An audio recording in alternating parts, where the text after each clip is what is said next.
At Keyhole Software, for probably about the past 5-6 years, we've actually been a little bit ahead of the curve when it comes to AI adoption. We are not of the opinion that AI is going to replace developers any more than WYSIWYGs replaced developers, which they didn't, any more than CMSs replaced developers, which it didn't, or even COBOL, which was originally meant to replace developers. COBOL is still here, developers are still here. Where we see the advantage is honestly time saving. I personally have been developing for about 20 years. I think the average number of professional years of experience at Keyhole of a typical developer, I think is like 17, 18 years. We are not new to anything that is on the computer. We sit behind a computer 40 hours a week. What we see as the advantage of AI is making our lives easier when you get down to it.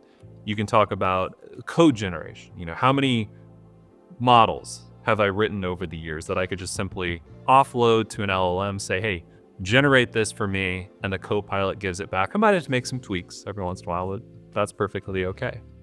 If I have to do investigation, maybe I have 2 or 3 options that I'm not sure what I want to go with, I can use something like a Copilot and say, hey, what are the advantages of this? What are the disadvantages of it? And I can very clearly see, without having to spend, time reading documentation, be able to make an informed decision. And then the third use case, which I think is probably the most powerful, is what happens when you want to, as a developer, do something, but you don't know how to formulate it into a Google query. You could sit there for, minutes or, sometimes hours, just trying to figure out what it is you even want to do. You could walk up to a coworker who might have used this before and, ask them questions. But in a remote world, walking up to someone would mean, getting in your car, driving to their house. It's not as easy as it used to be. Maybe they're busy and you don't want to distract them on, a chat program. What if you had an on-demand coworker that understood your code base through RAG, that understood your architecture patterns also through RAG, that you could ask questions of? And it could be a natural language. You can go through and say hey, what are the options for this? What should I do in this scenario? Rather than having to spend the time of doing that yourself, you're offloading so much of that. You spend milliseconds getting responses back, which might then lead you down the right path. Honestly, that's something that I do almost every single day, to where generative AI in the past probably 3 years has really been a huge boon for us in terms of time savings. There are some pain points, there are some security implications that you do have to take into consideration. You can't just give out your intellectual property, your code base, to something like an OpenAI or a DeepSeek that's running on the cloud that doesn't have any security protections, because you don't want future versions of those LLMs to be trained on your code. Absolutely, full stop, no. That is not the way to do it.